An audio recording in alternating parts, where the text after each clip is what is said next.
All right, welcome back, ladies and gentlemen, to another episode of The Lion's Den. Episode number 2 with my boy James. It's Jason talking right now. Still in Montreal, Canada, doing my thing. How you doing, bro?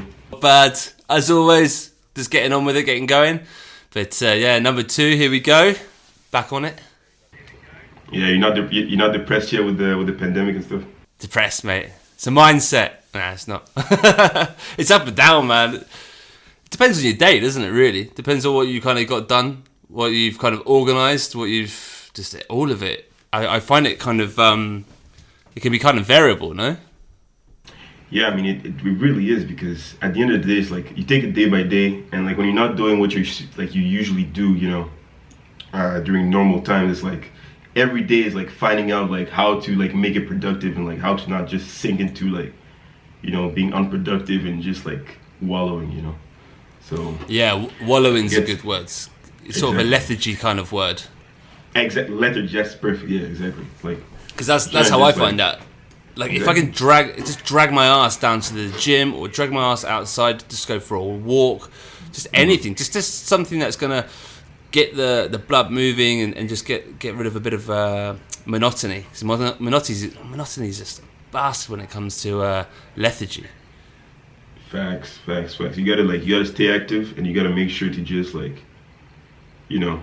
have something that you're obsessed with that you can actually like wake up in the morning to like actually do that. I feel like it's just like you end up being like this cycle, like it's downward spiral where it's just like you don't do anything for like the whole time you have free. And it's like two types of people. I feel like there's people who like take it in a way where it's like they're very productive during the pandemic because they're using this time to like work on other projects and actually like better themselves. And there's people who's like the other end of the spectrum where it's like, bro, I'm depressed. Like I'm just watching Netflix all day, playing video games, eating nachos, getting fat, not working out, not doing anything, right? Anyway. There's two sides to that though as well, because I mean like I've said to you before, like I never go to the gym to go and get a six pack. I go to the gym to balance my lifestyle. Like exactly. I really enjoy going to a restaurant. I really enjoy just eating what I want to eat and sit and have nachos or whatever it is.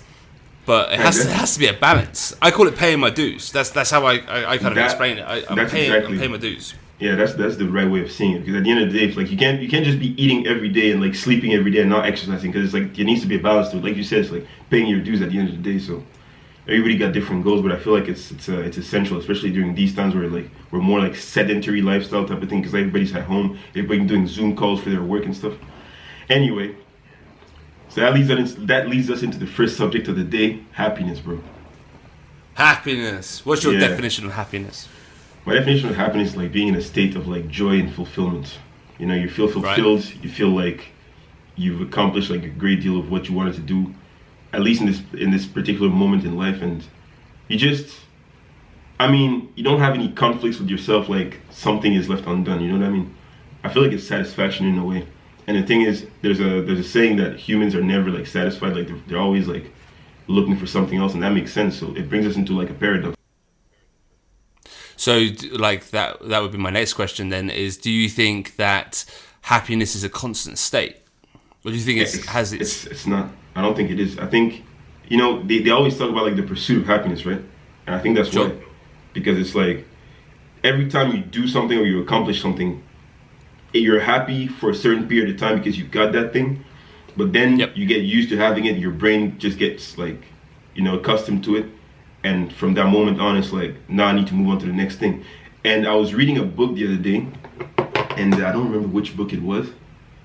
But anyway, it was saying in the book that happiness comes from solving problems. When you don't solve problems, you stop being happy.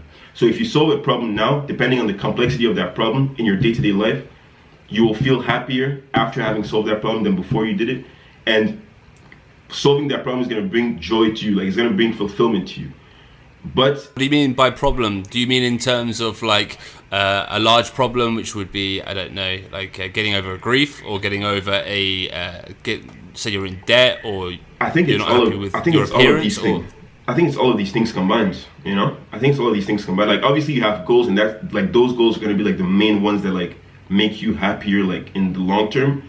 but day to day as well, like you have like these mini wins, and like these mini wins can contribute to like the big win, which is supposed to be happiness.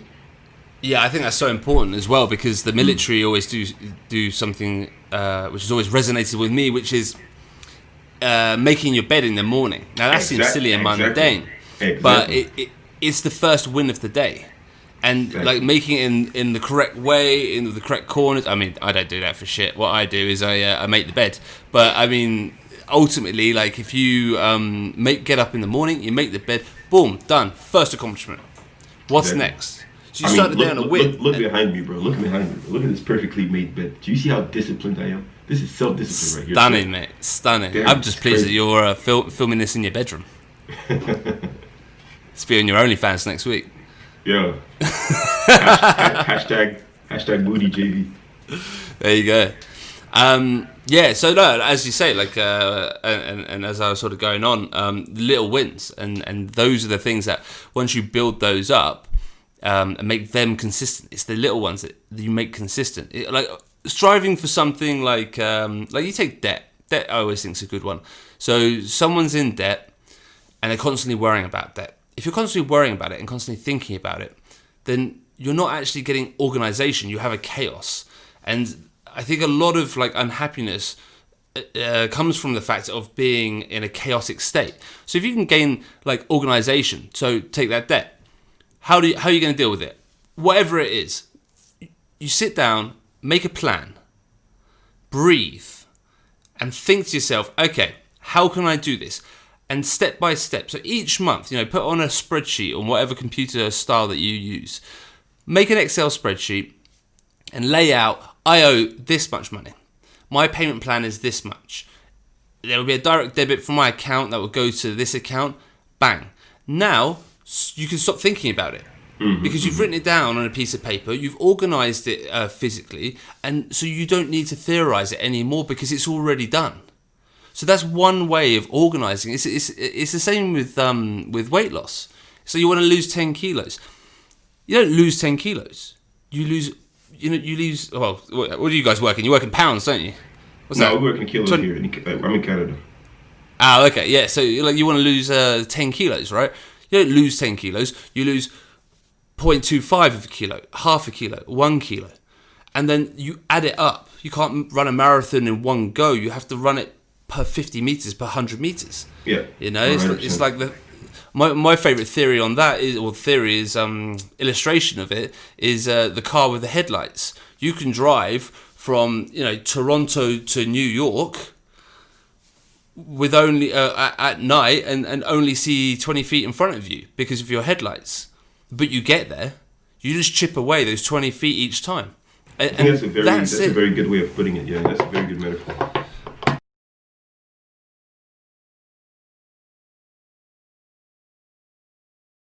So I do think there's a bit of a chaos theory with it, which is basically like if you can get things organised, breathe, get a plan. I don't know why I can't say breathe very well.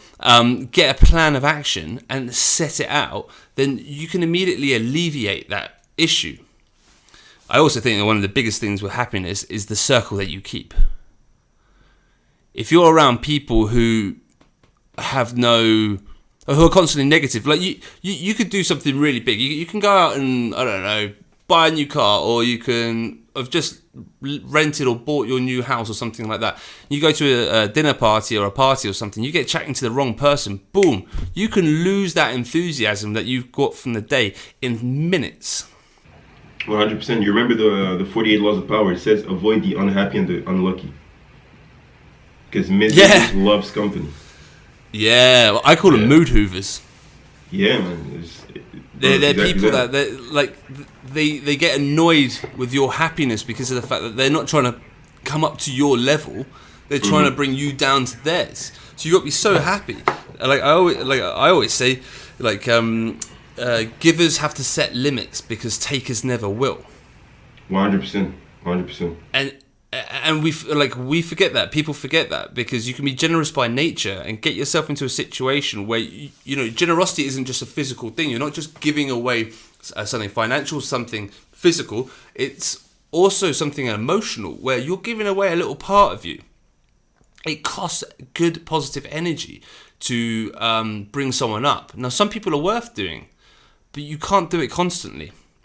Yeah. So I really think like the circle that you keep is probably the number one most important thing for whatever mindset you're going to come out with.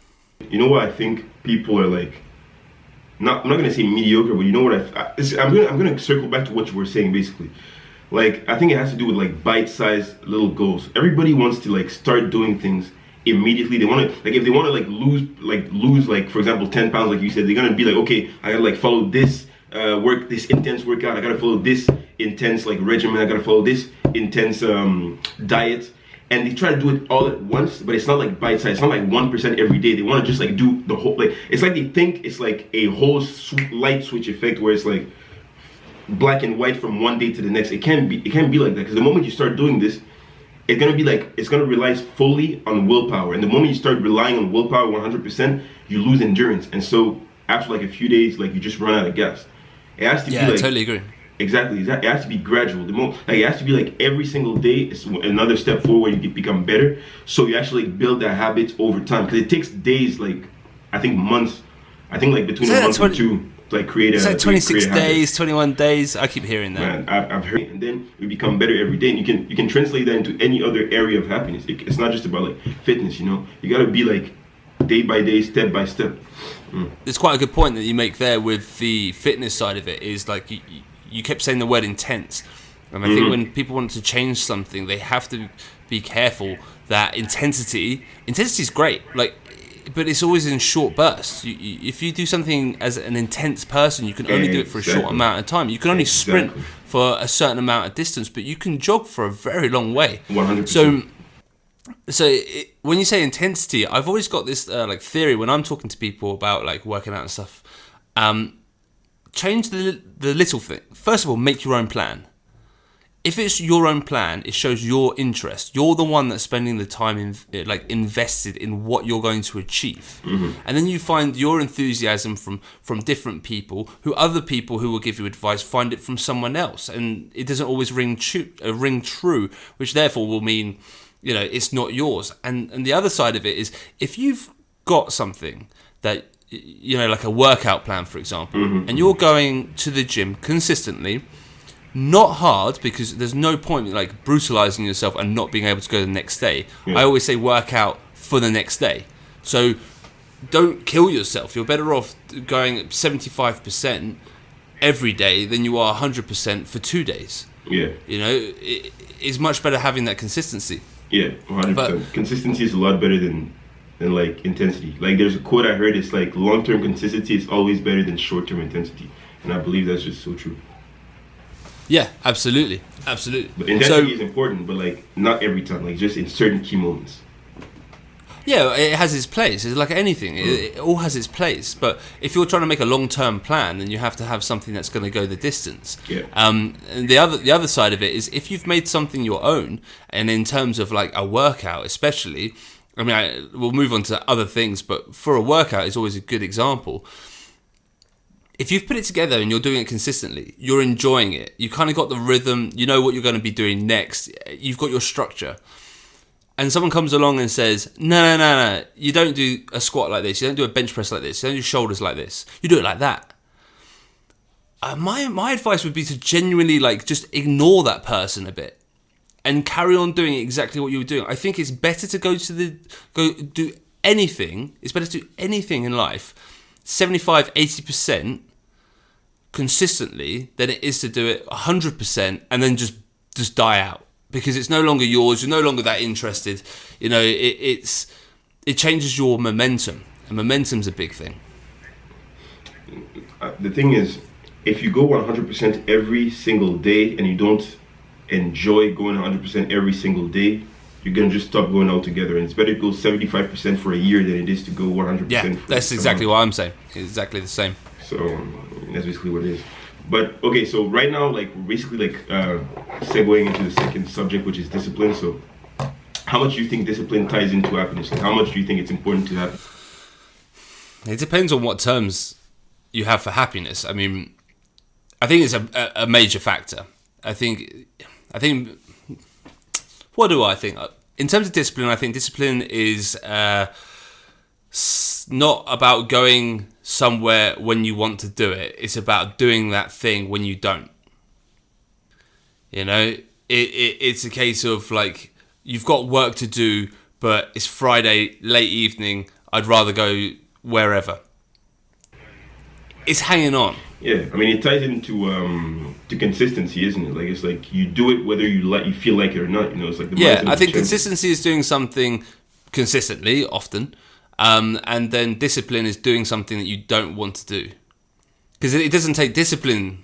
Yeah, but I think they go hand in hand. Yeah, they do. But like for me, discipline means that you do something you don't want to do because of the fact that it doesn't take discipline to. If you're enthusiastic about going to work, it doesn't. Or cleaning the car. If you're enthusiastic about cleaning the car, then it doesn't take discipline to go and get it done. But if you don't want to do it because it's cold, cold and whatever, then that's being disciplined to go out and get the job done, despite not wanting to do it. So discipline for me is something you don't want to do, but you do. Okay, so that's an interesting point that you just raised. And to me, I think like when we talk about like happiness and discipline, I think that's why it's an important thing to be consistent in the things that you enjoy and actually like basically working on things that you enjoy doing. You know, like honing, like how they calling it? How they call it? They call it no, not honing a skill. Doubling down on what you actually enjoy and making them and like turning them into like skill that you can actually like get reward from. Yeah. Basically, right? So it's like whatever you're good at, you just triple down on that, and then get better at it, so people can actually like start seeing your actual how do you say, your actual like talent in it, and they can actually like maybe like monetize you, whatever. Like you can actually get paid for doing it, whatever. Basically, if you're good at something, don't do it for free, right? So if you're disciplined in doing that thing, and if you're consistent at doing that thing that you actually enjoy, at the end it's not gonna feel like work. At the end of the day, like let's not take this to the extreme. Like everything that you do, even if you enjoy it, if you do it enough time, it's gonna start to feel like work. But still, it's better to feel like work doing something that you actually like since like you're a kid or whatever, than doing something that has nothing to do with your interest at all, and like having to force yourself every single day, right? So it's like kind of working smart as well.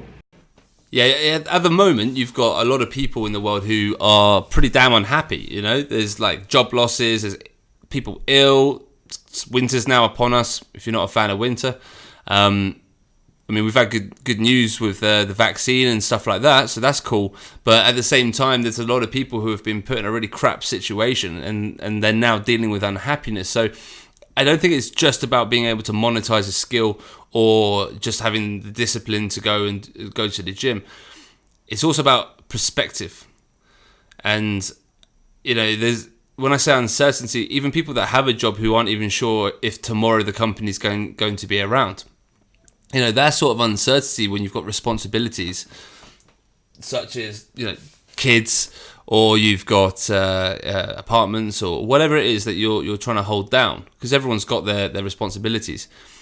You have your concerns and worries, and I think they're a good thing. I think it's a good thing to be concerned about your responsibilities. Otherwise, you're not going to be responsible with them. You'll have no driving power to go and achieve or go and work or whatever. But when it's taken out of your hands, and it's a case that the company is now like threatening to make people redundant or fire people or cut salaries or whatever it is that the concern is now finding a way to kind of compartmentalize all the drama that's going on.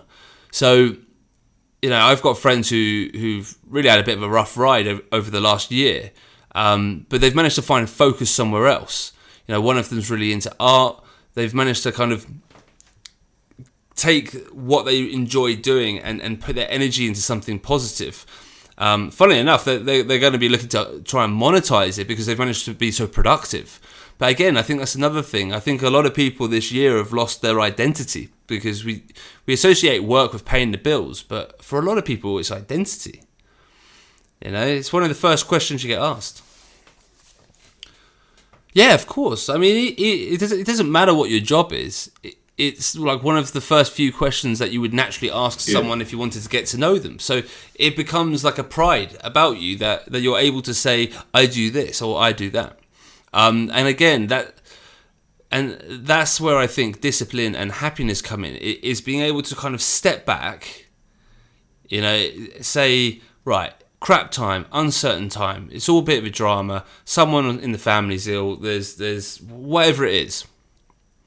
Step back and just consolidate your thoughts. 100%. And be like, okay, what can I do to positively distract myself? You know, you might not be in a position to get anything monetized. Your situation's your situation, but you have to dig deep and find something that's going to be making your day a bit better.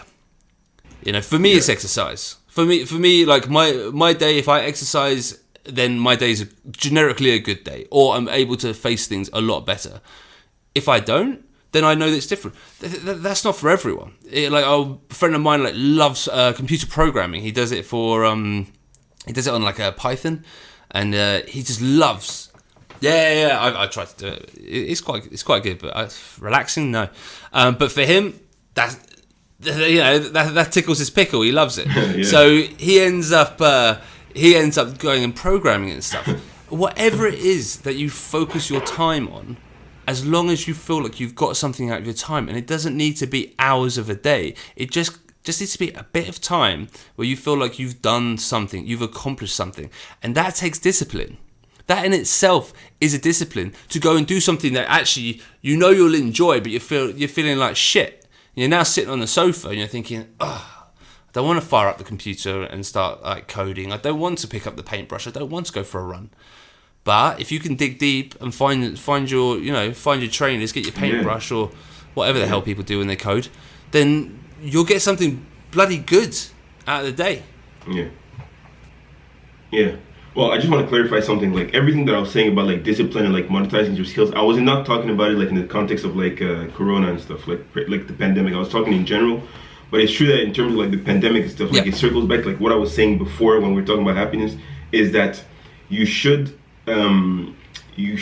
have something that obsesses you in a way, like in a healthy one, obviously, like that you wake up every day and like, okay, I want to do this today, and you can actually like work on that, and that works as some sort of like escapism and stuff. Like, you know, for example, like editing this video that, for example, we're shooting right now. It's like it's a form of escapism because it's something that you enjoy doing, and like it's actually productive to you, right? And also like doing other things such as, like you said, like having these habits that basically work for you. So me, for example, what I do to like for like fitness and stuff, like I try to just make it easy for myself. I got a pull-up bar, and I know that even if I don't like go outside and do something like very like intense when it comes to like working out today, I can just like bang out like 4 sets of 10 on my pull-up bar, and I'll feel like, okay, I've accomplished something. I've worked my back, my lats are popping out. I got them gains, right? So I feel good. So I got them gains, bro. Like you got a floor at your place. You can do 4 sets of 10 push-ups right now. Like, you know, like when you start thinking in that kind of way, it becomes a lot more productive and just easy because it's accessible. You have it like right there at home. Like even if you don't go out, there's always something that you can do. And if you start thinking in that mindset, I believe like it can be very like good for you. And what was I gonna say? I was gonna say also what you were talking about, like when it comes to like people like and their jobs and stuff like that.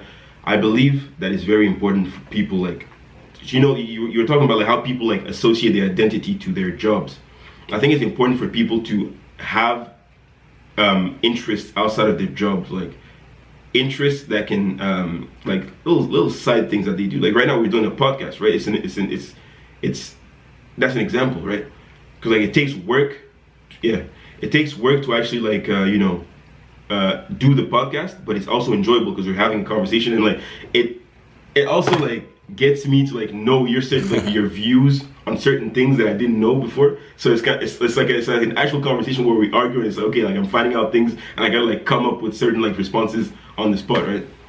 So anyway. Yeah, well that's exactly it. Yeah. Well, I mean, we obviously speak on the phone about subjects we want to have a look at and stuff. But even earlier when you were asking me certain things and we were like, nah, can't talk about it there. We talk about it on the camera. We talk about it on the microphone. Exactly. Because that then gives like it gives authenticity. Otherwise, what's the bloody point? Exactly. Just sit here with a script and just read. Exactly. You know? And there's no script. That's the thing. It's not scripted. This is real.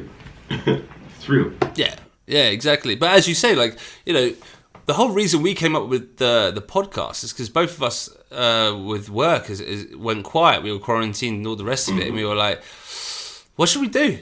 And we just came up with an idea that we wanted to talk about random subjects and chat on a podcast and put it out there. If no one listens to it, no one listens to it. Who cares? Yeah, exactly. It's just it's mentally productive. Yeah, exactly. And I think that's the point of all of this stuff. It's just finding something that's gonna make your day a bit better, and you can actually feel like you've done something with it, 100%. rather than you're waiting to do something. 100%.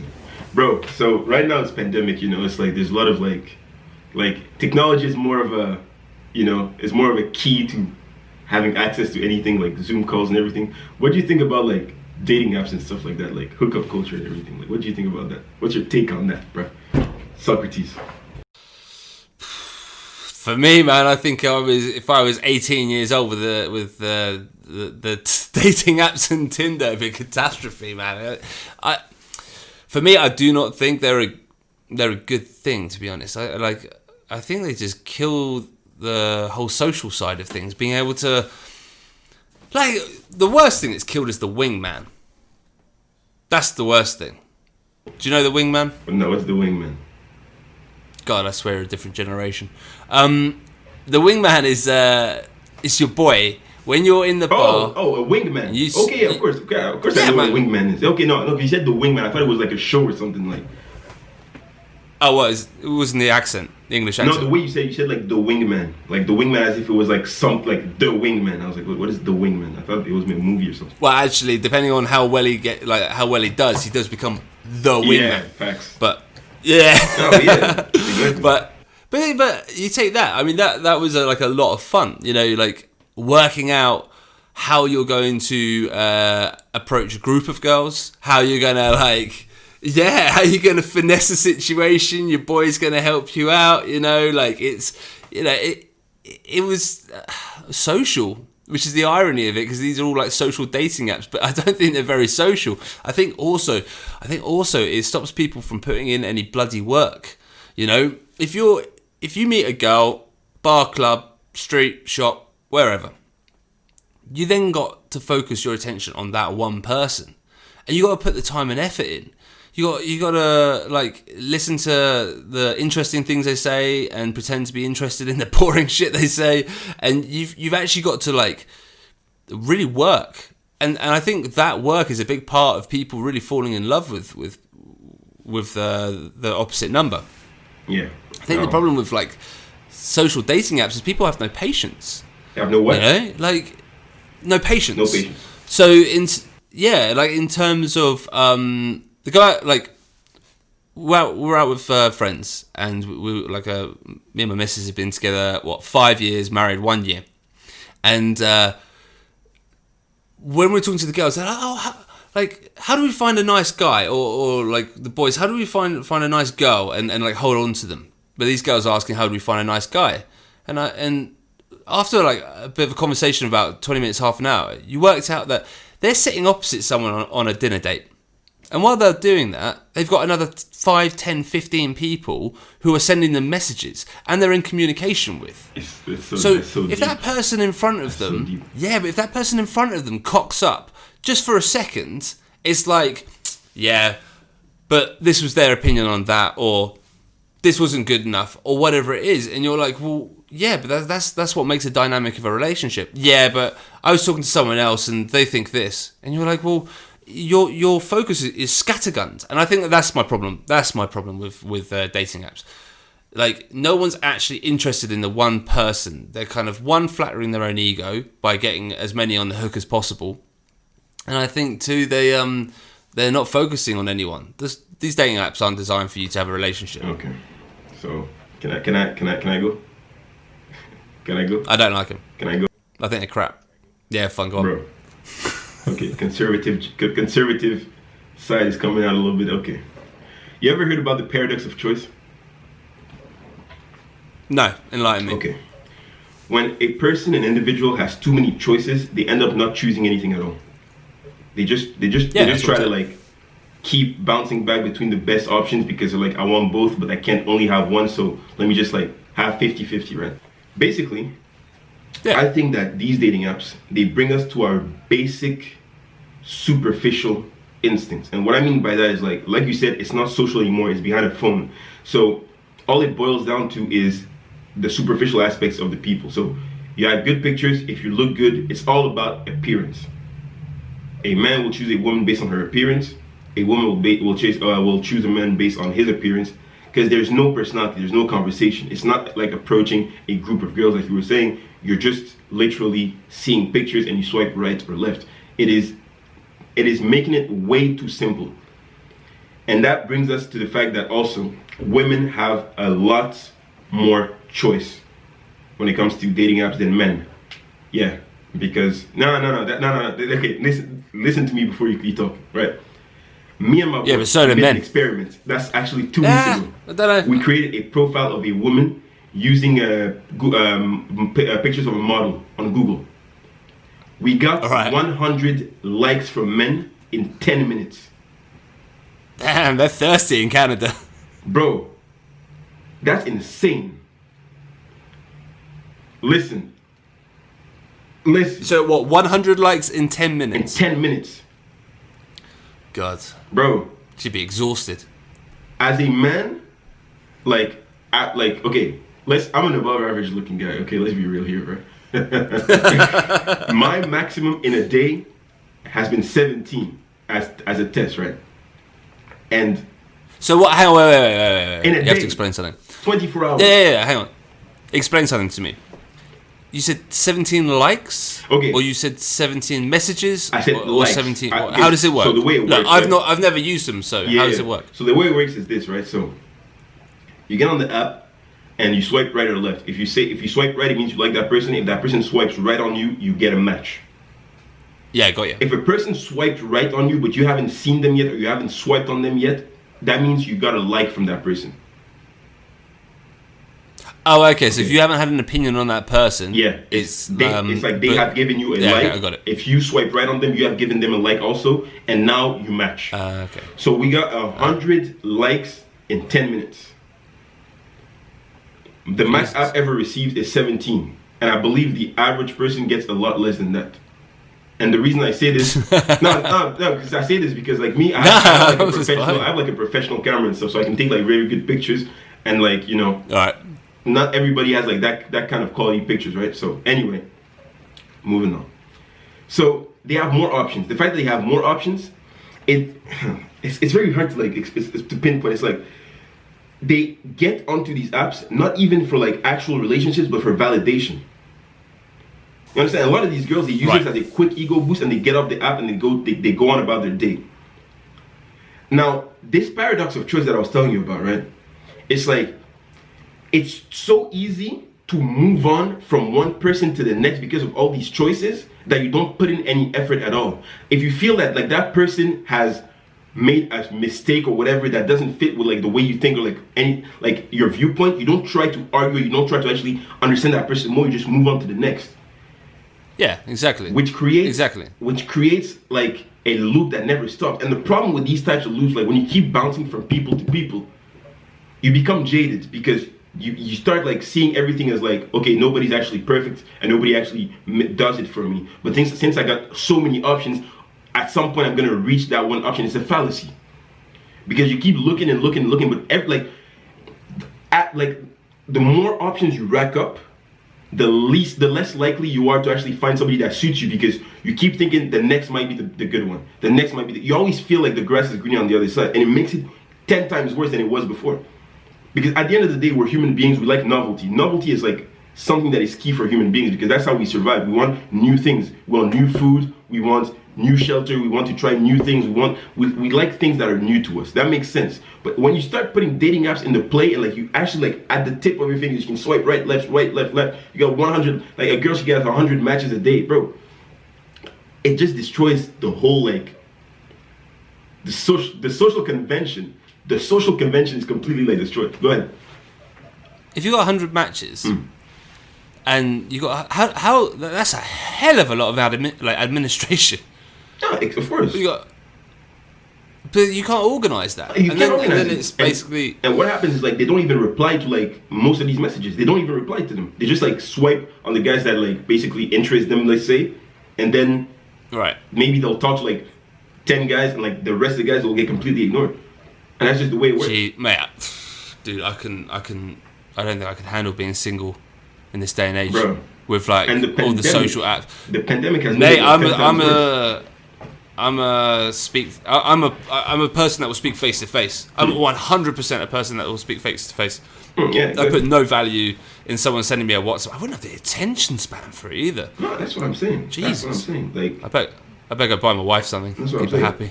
And the problem with the paradox of choice is like it affects women more than men because they get a lot more interest on social media than men because men base everything almost solely based on appearance when it comes to like initial interest, right? Because we're men. Like what? Like the first thing that matters to us, like men, is appearance, and to women, it's not really that always.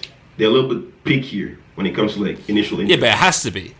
That doesn't. That's what I'm saying. It has to be. In general, it is. No. In general, it's not. But on Tinder's and like Tinder and like all these dating apps, it will be because that's the only thing that is available. That's what I'm saying.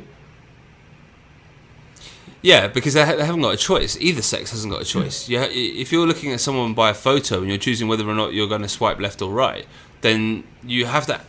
You're making a conscious choice based on what you're seeing in the photo. It's like if someone's standing there, you know. Yeah, I mean that's just self-explanatory. You're making a choice on the basis of the photo. So, no, I think exactly. I think it's just a superficial way of doing it. I also think, like, the ability to be. Like, there's a certain skill to like chatting girls up at the bar and stuff like that. You know, there was a certain called game, mate. Style. You had to like plan it. You had to think about it. You had to approach it. You had to keep your cool. You know, I mean, you had to execute the plan. Man. Like, at the end of the day, all like, well, there's no fun. All That's of not it matters. fun. Exactly. All of it matters. All of it matters because it's like, you know, James Hall. You pull up to the club. You know, you're looking good. You know, you got your little hairstyle. You're looking good, smelling good. You know, and then you're like, okay, cool. I see this girl. She looks good. Bang. You make your approach. Charismatic, witty, charming. Bang, bang, bang, boom. You get the number. Close it. Bang. That is a mindset. Like that's the package. It's like, okay, he walks the walk, he looks good, bang. Can he like speak the part, right? You speak, okay, this guy is smart, bang. Okay, tonality of voice on point, body language on point, everything is on point. All of that matters.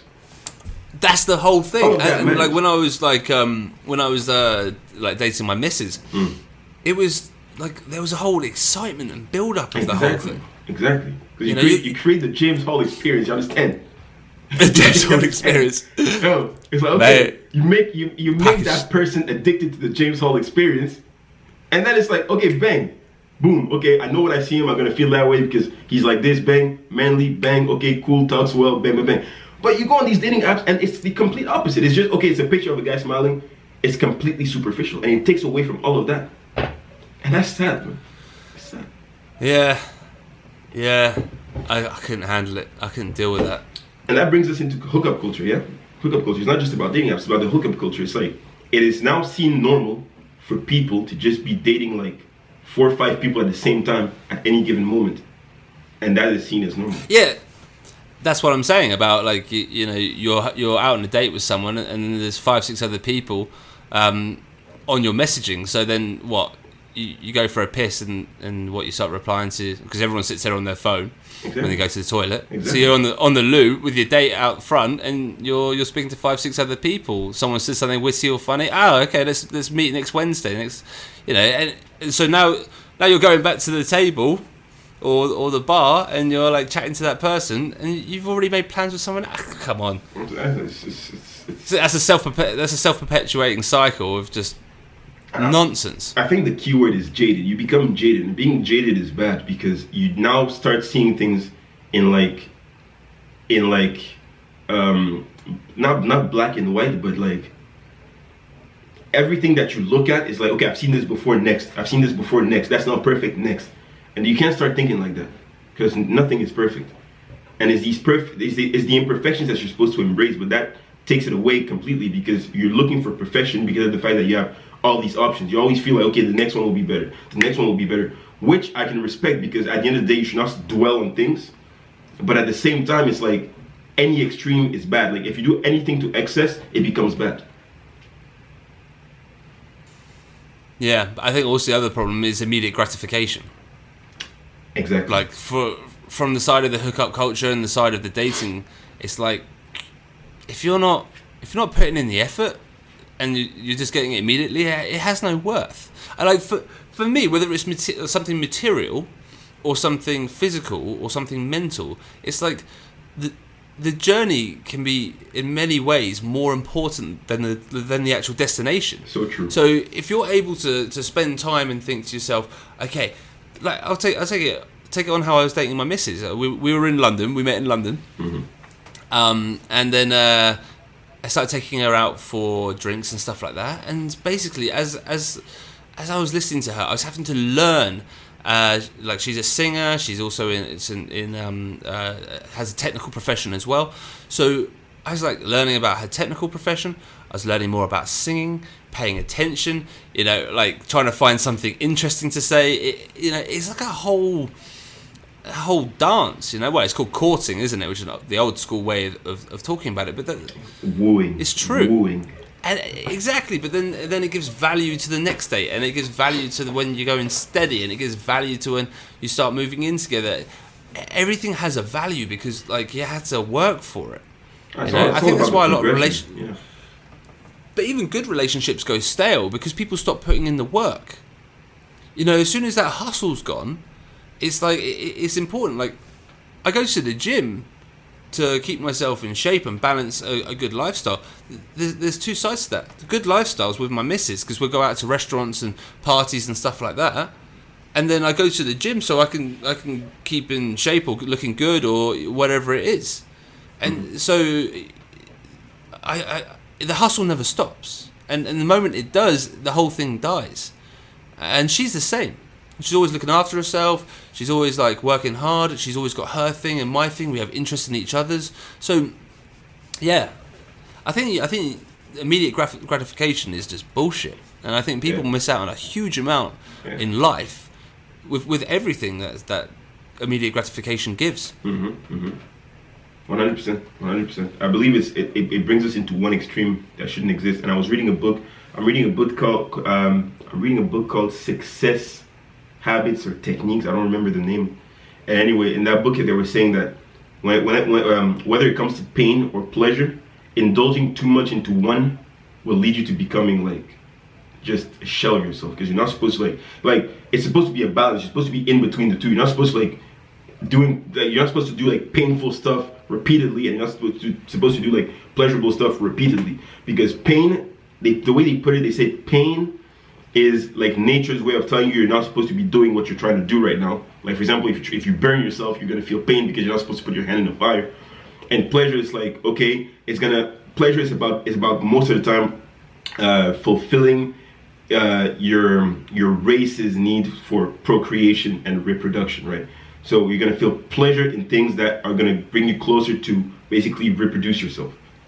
Okay, so that's why you feel that pleasure, but you're not supposed to indulge excessively in that either. So either or, if you do that too much, it's gonna basically put you in a bad state. And that's that's what's happening with dating apps and stuff. People have too much options. They can try too many things. They can test too many things, and that leaves them lost because there's too much pleasure and there's too many options. And that hookup culture, makes people too expendable. Like you see people as like you can discard them at that's a good word, expendable. Yeah. You can like you see them as people who can be discarded like this, and that's not the way human beings are supposed to be treated. And honestly, I just feel like at the end of the day, it makes us overall like just worse people, because human beings were supposed to. Sorry, the funny thing you just said to me was it's not the way that human beings should be treated, but more times than not, it's people who are on these apps who are being treated like that themselves. So it's not. There's no. I think the other thing is I think people get a god complex, where it's like you're not attractive enough, or you're not wealthy enough, or you're not wearing this, or I don't like that, and then suddenly it's like you're pedestaling yourself so high that the standards you're looking to meet are unattainable because you're just making it up as you go along. So yeah, and I think. Yeah, I don't know. I'm not a big fan of them at all. I mean, I don't use them. I have no reason to use them. I just think generically, everyone that I've met who is on a dating app, like, they have found more happiness whether they met someone or not once they'd left that dating app. Yeah. Do you know what I mean? Because of the fact that suddenly it's like they're not going out on a Wednesday with a date. They're going out with their friends instead, and they go out with their friends, and it's just the focus about being happy. Like, the most attractive thing about a person, for me, is the energy that they give off. So true. Because they have that kind of happiness within them. If So they're true. doing their own thing, like, say, let's use a bar for example. You're in a bar, and someone's like with their friends, and they're just laughing and indulged amongst their people. They're not posing. They're not like constant. They're just in their moment. That for me is attractive. Yeah. You know, there's a confidence about that, and you know, that's one of the things I felt with my missus. It's just like the girl she's just on point. Like, she's just happy. Yeah. And that happiness is infectious, and that's why I was saying earlier when we were talking about happiness, about surrounding yourself with people who are happy, not make you happy, Yeah. who are happy in themselves. Yeah. Yeah. And that person, rubs off that's on an you. infectious thing. Rubs off Yeah, on you. man. Or it's a mood hoover, and it's someone that takes happiness away from you. So the choice is yours. So the choice is yours 100 times over, or 100% of the time. So, yeah, that's what I'd say. Dating apps, man. Get off them. You know what I think?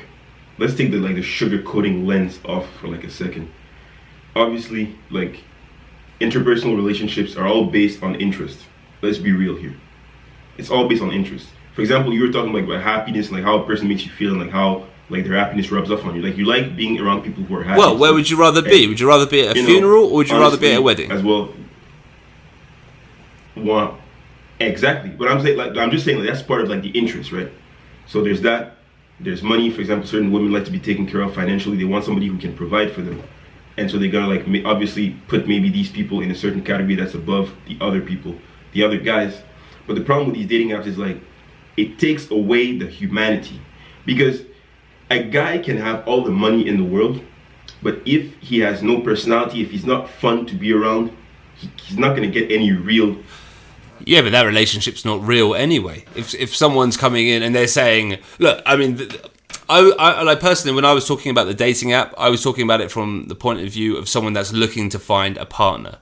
You know, that's what I was saying, because I look at it from the point of view that, you know, I met my missus, got married, so I'm looking at it from the point of view of, look, if you're going fishing for a wallet, 100%. But even if we look at it, yeah, let's say we're looking at it in like the point of view, like trying to get a partner, like, even like, I mean, bro, they do that as well. They go on there and they just look for the best option, maybe like, you know, to take care of them for like the future, like. But it's like they use the person, because on these dating apps, like I said, it's like you see somebody posing with a Lamborghini and like a big ass condo and like living a lavish lifestyle, they're gonna gravitate towards that. But it takes the humanity away from it, because that person doesn't have the chance to speak for himself and like actually get you to like him for who he is. So you instantly fall for what he has materialistically instead of who he is as a person. And that is completely flawed, because you go into that relationship directly with, yeah, like, but also, yeah, I agree. mentality. But I think know? I think you attract what you give out. I mean, ultimately, you're in control of you're in control of everything in life, whether that's your happiness, your misery, whether that's an addiction, whether that's whether it's the people that you meet, you know, because we meet dickheads every day, we meet good people every day. Who you choose to have a conversation with is up to you, and whoever you choose to stay in conversation with is up to you. And it's like, if you're just plastic fantastic and showing off all your money and all the rest of it, it's like, you ever seen a Gucci belt on Bill Gates? You ever see a diamond Audemars Piguet on Martin Zuckerberg? Nope. They got more money than everyone, but they don't need to flaunt it. It's not necessary. They have different interests and they attract different things. But if you're pulling up to your local restaurant in an ostentatious car, and don't get me wrong, I love cars, but if you're putting it out there that you are a certain type of way, you will attract a certain type of person, whether that's a friend or a partner. So you cannot blame yourself further down the line when you get shit on by that person, because it turns out they're not a good person and they're not in it for you or for themselves or for the togetherness of the situation. You know, you reap what you sow. Act like a dick, get treated like a dick. It's done. Yeah. Yeah. At the end of the day, bottom line, I think it makes people freer in the way that like they can express themselves as they really want to express themselves, but at the end of the day, also it's like it takes the humanity out of it, and like I think it's a game for people. Right? So I've seen girls on like dating apps. Their bio is like, oh, that's the thing, is it? And it's like they think it's funny. Like it's like, yeah, it's funny until you're 30 and now like, you're starting to look for a husband. Jeez. You know what I mean? I'm sorry for saying that. I'm just saying. Like, enjoy it now, right? But like, it's the truth. Like, it's funny now, you know? But okay, cool. Anyway. No, all I was going to say, I think you hit a nail on the head when you said about a novelty value. I think people go onto an application for a dating site for a novelty value, to see what the drama is, to see what all the nonsense is about, and then they get their whatever likes or messages or matches, and then that's it. It's a novelty value. It doesn't serve any purpose in society, and get some game. Chat to that girl. If you get something that has value to you, but you have all these options. And you know the options are endless potentially, because every day somebody else is connecting on this app and like trying to make an account. You're always going to try to go up. You're always going to try to see, okay, what can I attract next?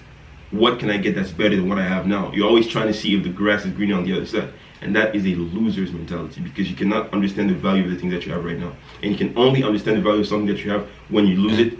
And sometimes it's too late. Wise words, sir. Remember that. Wise words, sir. That's the problem with people, man. Bro. What do you think of men in nowadays? Men. What do you mean? What do you think of men? Manliness, being a man, masculinity, you know, testosterone. Go on. That nowadays, I think personally, nowadays, their masculinity is being demonized, and I think that's sad, because I believe that polarity is what makes the world a good place. What does that mean? Men being men and women being women. When women do what they're supposed to do and when men do what they're supposed to do, we just live in cohesion that's like perfect. I believe that men and women are not equal. I believe that men and women are complementary. I believe that men do certain things that women cannot do, and I believe that women do certain things that men Okay, but this is hugely generic. And so because of that, it's fine. I'm intrigued. Of course, but so go on. Why? Yeah. What? No, yeah, because I'm like, you know, they talk a lot about like toxic masculinity and like how men do certain things and how they shouldn't try to do this and they shouldn't try to do that. But I think they're simplifying things too much, and they're trying to maybe like further themselves. But I think it's misguided. I think deep down they don't really want that. What? And what I'm going with this is, have you seen the Vogue cover with Harry Styles? Fair play, man. Okay. What? Oh, it was smooth as silk. So it was like a brick through the window. That was. Okay. So what do I think about it, or what? Smooth. So it's like, what do you think about it before I continue? To be honest, first of all, I thought it was. I didn't really put that much thought into it. When I first saw it, I was just like, all right, fair play. Like, I kind of thought, well, he's doing it for shock. If anything, but I really don't think it matters. Like in the sense, like for me, it doesn't matter. I see what you're doing. You're tying this in with manliness, or you tying this in? How you doing it? Do you have a question with it? Yeah. So, no, I don't really have a question. To me, it's just about like, what do you think that implies? What do you think? Nowadays that could be. Nowadays, I don't really think there are any consequences to doing something like that. I think fair play. To be quite honest, fair play. Like, you know, if he wants to wear a dress, he can wear a dress. If he wants to, he can wear what he wants. He wants to wear PVC anything. I don't think it is relative to. Like for me, it didn't really have much of an impact, but I did think like fair play. It was pretty cool, pretty ballsy thing to do. Go on. Okay. What do you? Hang on. Wait. So What do you think? What do you think? Tell me. What do you think? I'm gonna go. Well, Okay. let me get there. I'll get there. Let's go step by step, right? So I'm gonna start with what you just said. Okay. Me, it didn't have much of an impact to me, right? But these people are influential. Right. They're very, very influential. And like I said in the last podcast, the last episode, kids and teenagers and people in this generation who have phones are very easily influenced. And because they're very easily influenced, I believe that we should have people, role models that show these people what is not, I don't want to say normal. I want to say something that they should aspire to be that will be productive in a way to society. Putting a man with a skirt on is completely normal nowadays. It's cool. I mean, I have no problem with a man wearing a skirt. He wears whatever he wants to wear. Me personally, I would not wear a skirt. But what do you tie a skirt to? Like what when you think of a skirt, when you see a skirt, what does that make you think of? Yeah, I know what you're saying. Objective. Whether or not I would associate a skirt with a male or female is basically what you're asking. Yeah. Like generically, for me, I would associate a skirt with females. But that's also relative to society, because whenever I walk into a shop, then I see the women's section has skirts and the men's section doesn't have skirts. I can't say trousers because that's generic. But also, no one cares when Miley Cyrus is dressing up in, I suppose, what could be considered like a more manly outfit, if you want to label it as in a male-female way. You know, Miley Cyrus has done stuff where she's wearing suits. Are suits masculine? Are they? It is. Well, yeah, it is. I mean, I associate them more to men than I do women, because like if you go, for example, to let's say a party or whatever, like you're more likely to see men in suits and women in dresses. Yeah, I don't know. I think now society's moved on so far. I mean, if you're talking like in a workplace, that's different. If you're talking about a workplace, that's different. Yeah, but I think realistically, like society's moved on so far now that it's not even relevant, like what people wear. I mean, there's so little shock left that people can do. I mean, you really have to push the boundary out. And I don't really think that's anything like that, like the crossing the gender boundaries or anything like that. It doesn't really resonate with me. I just find it kind of normal with life. Okay. But I tell you one thing, right? When you're talking about society, you have to remember that, well, I'll ask you, do you know where high heels come from? Do you know why they were invented? And well, the Cuban heel, man, is very famous, isn't it? So, like, it's kind of... Really, I didn't know. I just said that because the actual that's what the answer was. There's two good examples, right? One is the Persian cavalry. So they used to wear high heels so that for when they were riding horses, so that their feet wouldn't slip out of stirrups. So originally high heels were worn by men. But if you're going to use the same question, would you consider high heels masculine or feminine? Okay, but high heels were also used by butchers. So what was happening was butchers were using high heels so that their feet and shoes weren't in the large puddles of blood when they were slaughtering the animal. Yeah, I get you. Yeah, but like that's a completely different context. You know what all I'm saying? Like, I understand what you're trying to say, but like all I'm saying is like that like when you're talking about an influence that Harry Styles has for wearing a dress, I mean, it's no different from someone doing it. What you're talking about is time scales and timelines. Because Harry doing it now when a dress is considered masculine, I mean, if it was Spartan times, no one would have a problem.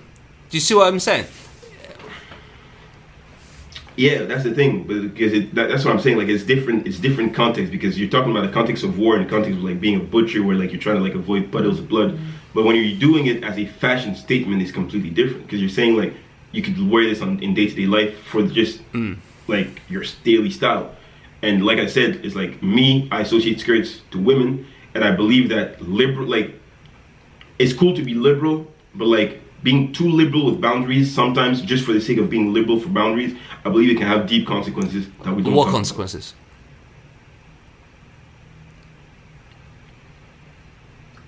Making men too feminine. Yeah, but, I don't know, man. I don't know if I fully.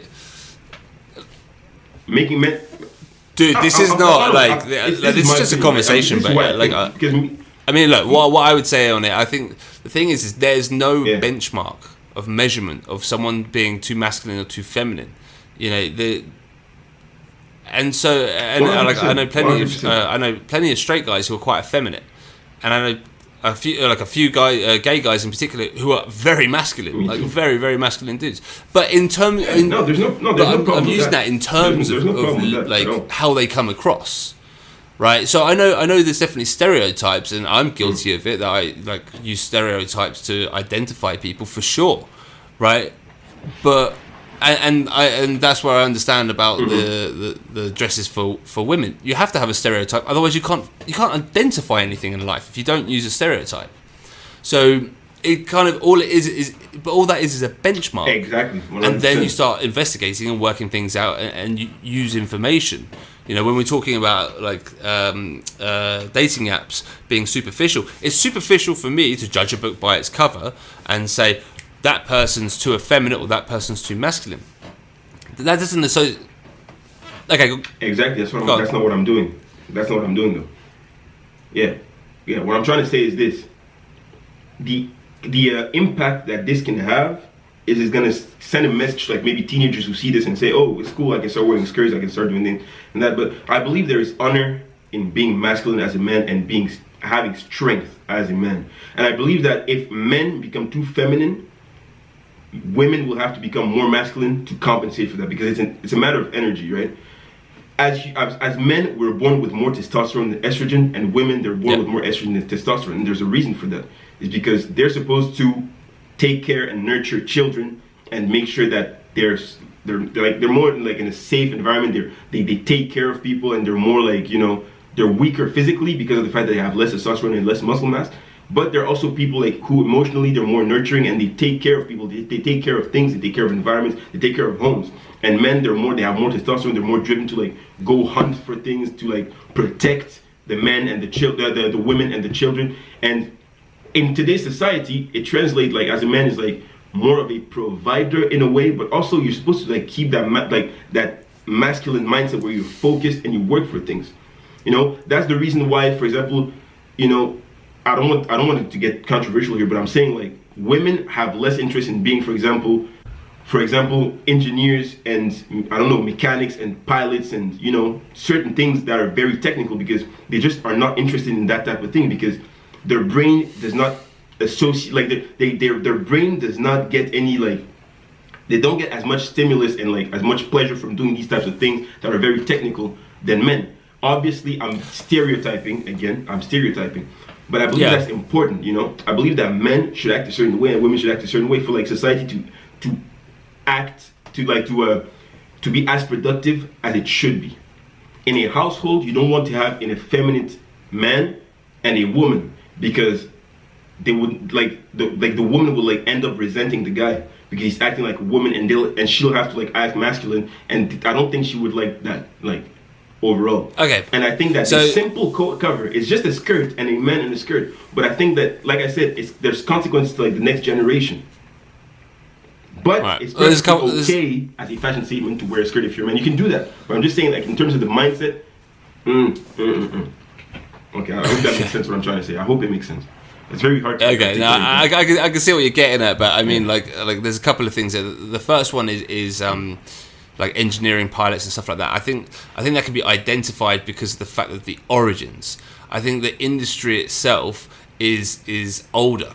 If you take aviation and you take engineering in most formats, the reason that there's a higher percentage of men in it is because of decades gone by and centuries gone by.